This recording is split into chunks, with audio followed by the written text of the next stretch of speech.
So I have a bit of a system that I think are my top priority questions at first. It's interests, libido, and openness. So what's your level of openness? Do you need your partner to be that same level of openness? Or do you not care how much they date and how intensely they date? Where on the spectrum are you? Interests, their intimate interests and otherwise? What do you like in bed? I think sex can be such an important part of the relationship and no questions are asked up front. So I asked, what do you like? Do you how much intimacy you like during sex? I think that's very important because that level of intimacy causes so much pain in people when that's not matched. And then intimacy also translates it into other parts of your life as well. And then libido is quite important. A mismatched libido can be addressed with more openness, less openness, and it doesn't have to be perfectly matched. But I think nobody wants to be consistently pushed for more sex when they don't want it, but also nobody wants to be consistently rejected. Welcome to the Relationship Diversity Podcast, where we celebrate, question, and explore all aspects of relationship structure diversity, from soloamory to monogamy to polyamory and everything in between, because every relationship is as unique as you are. We'll bust through societal programming to break open and dissect everything we thought we knew about relationships, to ask the challenging but transformational questions: who am I, and what do I really want in my relationships? I'm your guide, Carrie Jaroslaw, best-selling author, speaker, intuitive, and coach. Join me as we reimagine all that our most intimate relationships can become. Today's episode is part of our conversation series. I'm just one voice in this relationship diversity movement, and it's important to bring more unique perspectives into the conversation. Today, I'm talking with Daniella Guimaraes, an innovative matchmaker who specializes in non-monogamy.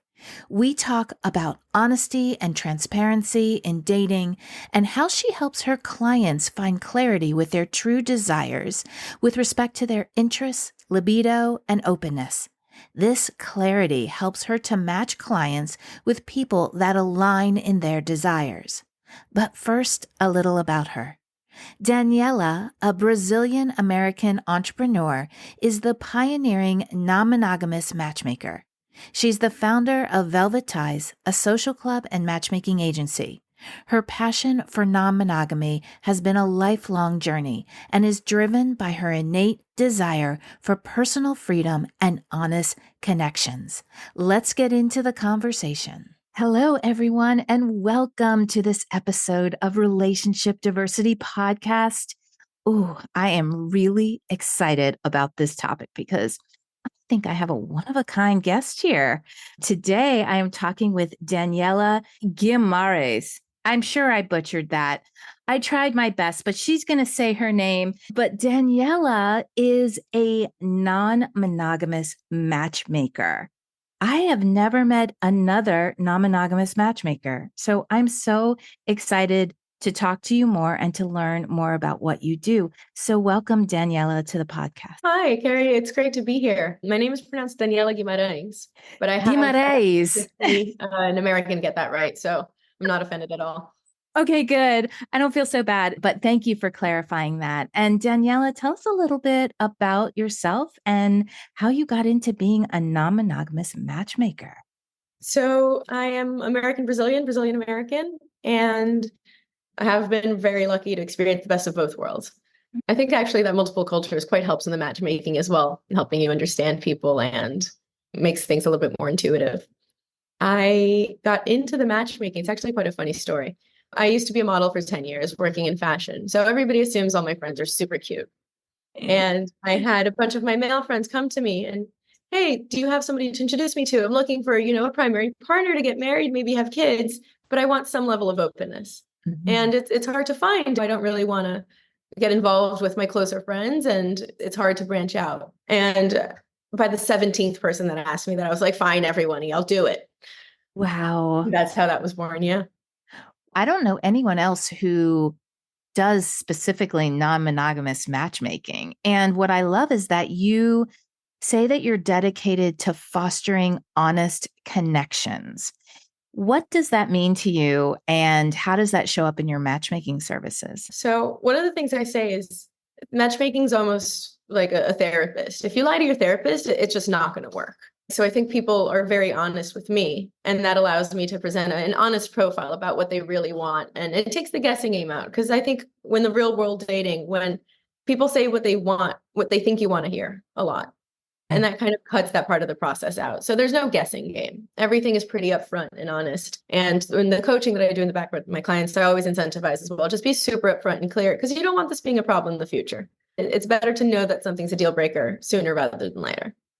I love that honesty. And I guess maybe people's shame, I guess people have all different kinds of reasons as to why when they go into dating that they don't feel like they can be open and honest, but I can see how that can create a foundation of all know what we're getting into. And so with your matchmaking, is everyone a degree of open, or are some people maybe not, but looking to experiment? What are the kinds of people that you bring in? Non-monogamy, as you know, is a pretty broad spectrum, right? So I work with anything between monogamish to full kitchen table poly or solo poly. So if somebody wants to explore and say, hey, I just fell into this recently, I don't know much about it, I'll probably do some coaching sessions with them first before I start matchmaking. Because I also don't want to matchmake with them with someone that knows they're open and then they decide they're not. So I'll try to avoid that. But anywhere between monogamish to solo poly, polyamory, kitchen table falls within my scope for sure. And then the coaching that you do, I would think would be really helpful for people, maybe if they haven't really thought about what kind of open they want to be, or what kind of open maybe that they resonate with. Do you help them figure that out so that they can be more transparent? There's some people that really know what they want. And there's some people that say, hey, I'm open to a few different things, or I want to experiment to find out. And I'll help them to a certain degree. But if they really need some deeper work, I'll refer them out to one of my coaches or therapists that I think they can do that work a little bit more deeply. Oh, that's cool. So you have coaches on your staff? Partnerships. Partnerships. Oh, that's really cool. I would think that would be really helpful, because have you had times where people have gone in thinking that they're wanting it, but then they hit up against, there's a lot of people that I know when they start down this, I think I want to be open, that things change. And then really in this podcast, I talk about how time and priorities shift things as well, and shift desires and needs. So there's actually only been one person that I matched that was into non-monogamy. And then she came to me and said, hey, I've actually realized I'm actually interested in full monogamy. So that they weren't in a deep relationship or anything. So there wasn't any problems around it. But I was like, oh, that's fantastic that you found that out about yourself, and I'll take you off my database. But I think most people that come to me have been doing it for a while. I haven't gotten too many newbies. So I think that we skip a bit of that. Yeah. What's the difference between hiring a matchmaker to help with dating and then trying to do it on your own? I know you do some coaching, but how does your system work? So I think the two top things that people would come to a matchmaker for is time consumption. So if you're looking for a real relationship, that needs to be one of your top priorities. It's a full-time job finding a relationship and scouring the internet. People don't really date as much or flirt as much in person. I say that I go out to bars with my friends, and we're sometimes in 2, 3, 4 beautiful single women looking, like sitting at the bar, obviously looking around for somebody to flirt with us. And there's men right there next to us on their dating app swiping. Oh my God. So you get access to more people. The people are intentionally dating, which I think is really important. The time consumption is a lot less. I'm doing the legwork for you, and I'm coming to you with matches that are pre-vetted. And then I think the honesty thing really helps as well, because you said before that shame is one of the reasons people sometimes aren't so forthcoming, but another reason is fear of rejection. And because I'm not rejecting them, they can tell me what they want, and I'll pass it on to whoever is interested in that. So it takes away that fear of rejection as well when you're being forthright enough. And so I think that's very helpful as well. That's amazing, because then you're doing the work and you're not really bringing people who are saying, no, that person's not for me. You're trying to find the people that would really work for what they're looking for. And so I guess that's my next question is, what are some of the introductory questions that you would ask someone to give you the information to find those people? Yeah, so I have a bit of a system that I think are my top priority questions at first. It's interests, libido and openness. Mm. So what's your level of openness? Do you need your partner to be that same level of openness? Or do you not care how much they date and how intensely they date, but you just, as long as you can do your thing, right? So openness is a big one that I ask, like, where on the spectrum are you?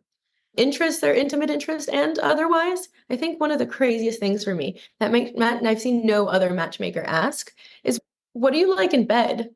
I think sex can be such an important part of the relationship and no questions are asked up front. So I asked, what do you like? How much intimacy you like during sex? Are you a full-time eye gazer or are you someone that prefers to disassociate? I think that's very important because that level of Very. intimacy causes so much pain in people when that's not matched. Yes. Yeah.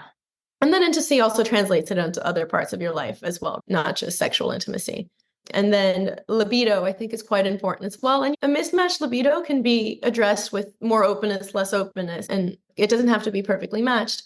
But I think nobody wants to be consistently pushed for more sex when they don't want it, but also nobody wants to be consistently rejected. So I think those things are quite important, especially for non-monogamous relationships. And I think that's where I focus mostly at the start.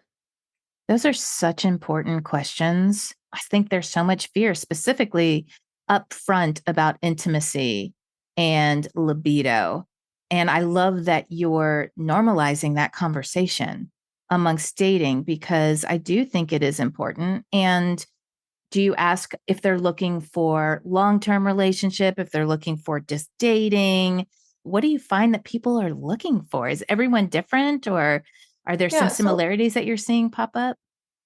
most people that come to me, they want something quite ongoing and meaningful.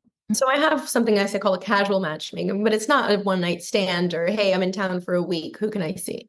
Even when it's more casual, they're not looking to build a life with you. They want a secondary partner, a tertiary. It's very ongoing and meaningful. I think nobody wants a shallow connection. Well, that debunks that myth that people have about non-monogamy. There you go. That's such a myth. It's so frustrating to me that the first thing people think about when they hear the word non-monogamy is, oh, it's just people wanting to screw around. And I do agree that there's probably people on the spectrum of the different kinds of connections that they have. I'd love to hear some of your success stories. So I've very much in the beginning of my journey still. So I haven't gotten anybody married yet, but I have created some connections so for example, we did a beautiful Brazil trip for 20 people and I curate the group based on who is going to be there. So I'm not just approving, oh, you're amazing, you're coming, but you're amazing. And I think you might be a match for somebody else there. So there is a friend of mine who in his mid 30s and has had a long relationship or two before. But I got a testimonial saying, oh, I've never fallen in love like this. So that was quite a special one. Those are the moments you're like, oh, it's all worth it. Exactly. Well, I'm hoping that as relationship diversity gets more known and understood, as well as non monogamy, that your services will be really needed by a lot of people. Because even the dating apps, I've never been on a dating app, but I know that they're just starting to recognize that there are different ways to be in relationship other than monogamy and giving the metrics for you to choose that. But it still feels very much in its infantile state. I'm really excited about where it could go. Now, you do events because you touched on it, but what are the events that you do? Are they always trips or do you do one night events? I Can do people get, absolutely everything. oh, tell us It about started it. it started as a marketing stunt, getting the word out and just brand recognition. And people started coming to me, hey, there's a lot of play parties in town, but there's nobody doing a curated upscale meetup or dinner or non-sexual event.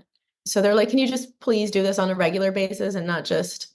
And so there's a different branch of Velvet Ties, which was just a matchmaking agency before the social club part was born. Um, Ooh. so I've done a neon body painting event at the founder of the Blue Man Group's house, for example, which is Uh-uh. like entire. Wait a second, because okay, I got to hear more about that. You know, I worked for Blue Man Group for 12 years. So you know Chris. Yes. Oh my And God. it's so special because it was an immersive experience. His apartment is an art piece, and like I know. I worked with him in the beginning of Blue Man Group for 12 years in New York City.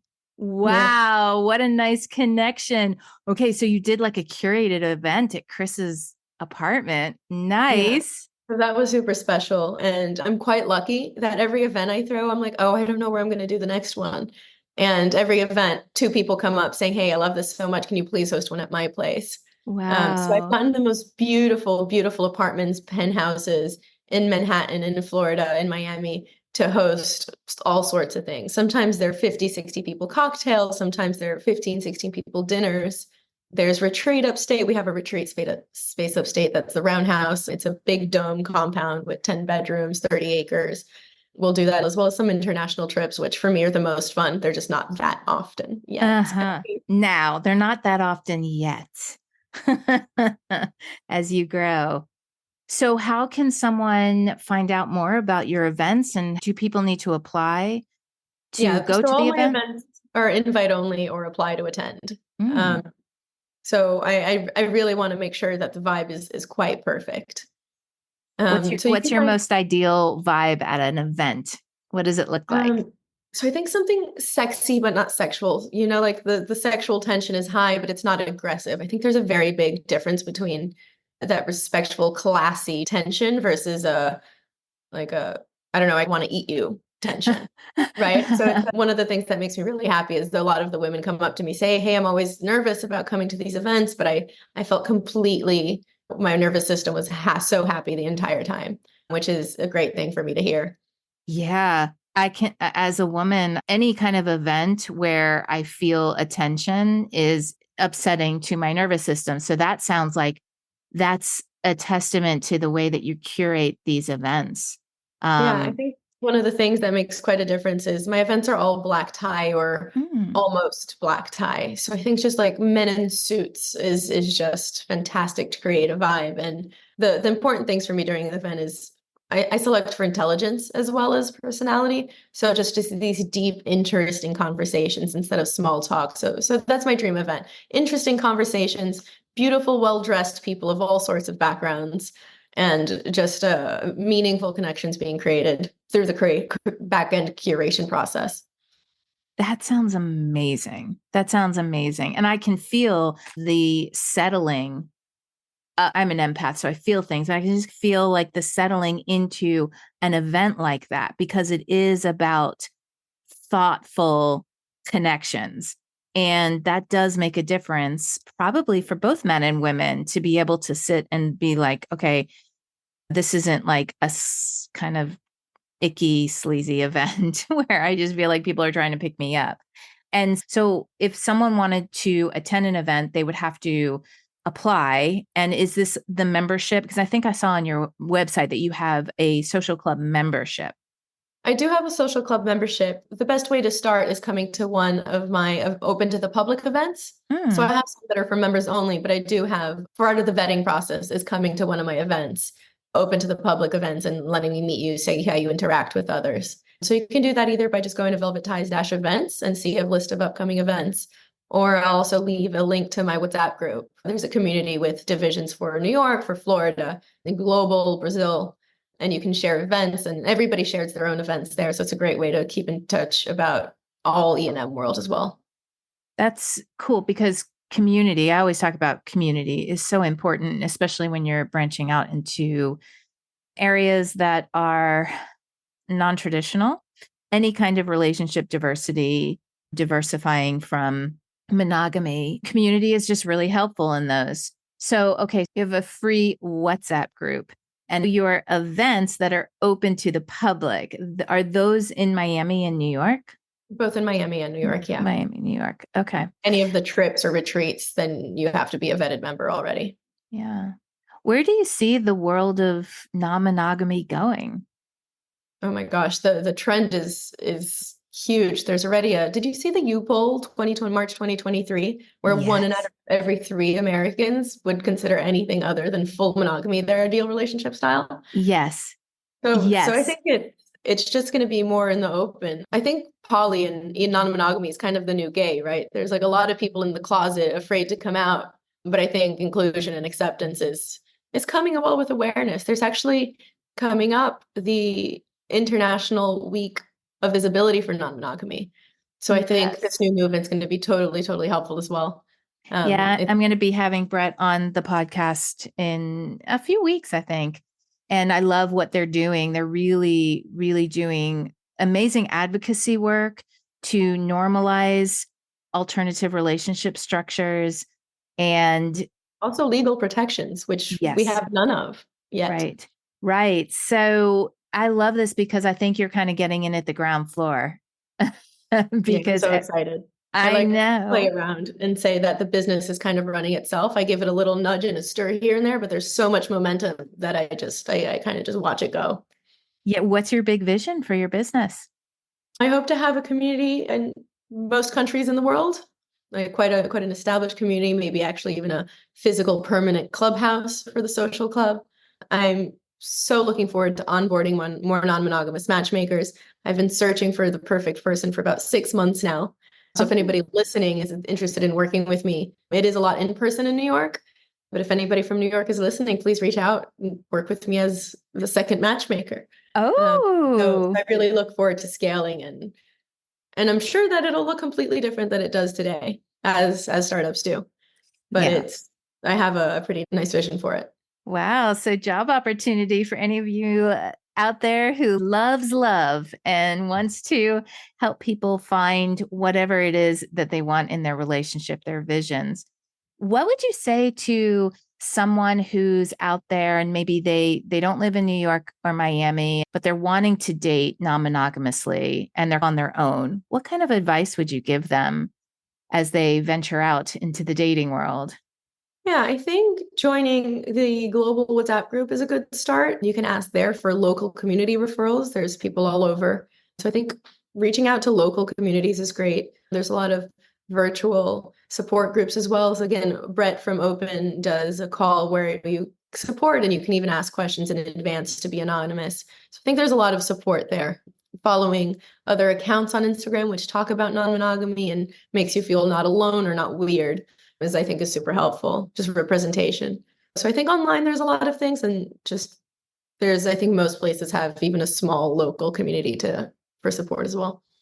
And if someone were deciding they were either going to go on a dating app or they were going to try and go out there and really meet someone, what would you tell them as a way to introduce their desires for something non-monogamous or something non-traditional? I think most apps have the filters nowadays, so you wouldn't necessarily be fishing in a pool that's not interested in what you want. So that's super helpful. But just be upfront. If you're not quite sure, to say, hey, I'm new to this. I'm looking to build communities and date. And just put yourself out there is really just the first step. And then you adjust accordingly. Any specific tips I can give? I don't know. I think just be yourself and be honest. Revolutionary. Right? Isn't it? Be yourself and be honest. I mean, it's kind of crazy that is the advice, and that's really hard for a lot of people. But I think that's my big drive with this podcast is to know yourself, know what you want, and be able to say it. I think not playing games is a big one too. Oh, hey, I don't want to respond to this text too fast. If you're available and you can respond, just respond. If they don't respond back, that has nothing to do with how long you took to respond to a text. It's on them. So I think no games is a fundamental part of non-monogamy as well. Thank you for that. I haven't dated in a really long time. I've been in my relationships for a while, but I do talk to my nephews and younger kids saying that exact thing, whether looking non-monogamously or not. Just don't play the games. Let's just be real. And a lot of dating advice I have found is all about the games. If they text you here, then wait a couple hours. I mean, it just doesn't make sense to me. It's helpful to no one. Yes. Yeah. Well, anything else you'd like to leave us with and to help all those people out there who are dating? Because there's a lot of people wanting to date, specifically as people open up their relationships and are looking for more authentic connections. Yeah, I'd say just sign up on my website, leave your profile there.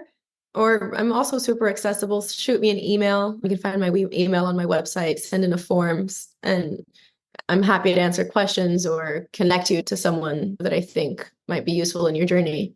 So just don't hesitate to reach out. Oh, and there is a free tier for the matchmaking. So not everybody has to be a paying client. If you're ready to date and you want to be matched, but you're not ready for that investment quite yet, there is a tier where you're matched with the paying clients. So I won't actively search on your behalf, but if there's a match in my database for you, it's for free. Oh, wow. That's a great opportunity. That sounds awesome. So I'm going to have your links in the show notes. We will have your website and your Instagram and how to sign up for your email list. So everyone, please check out Daniella. Daniella, thank you so much for being here. I've learned so much. And I'm really grateful with everything that you're doing to help normalize non-monogamy and find deep, meaningful connections. Thank you. Thanks so much for listening to the Relationship Diversity Podcast. Want to learn more about relationship diversity? I've got a free guide I'd love to send you. Go to www.relationshipdiversitypodcast.com to get yours sent right to you. If you liked what you heard, please subscribe to the podcast. You being here and participating in the conversation about relationship diversity is what helps us create a space of inclusivity and acceptance together. The more comfortable and normal it is to acknowledge the vast and varied relating we all do, the faster we'll shift to a paradigm of conscious, intentional, and diverse relationships. New episodes are released every Thursday. Stay connected with me through my website, carriejaroslow.com, Instagram, or TikTok. Stay curious. Every relationship is as unique as you are.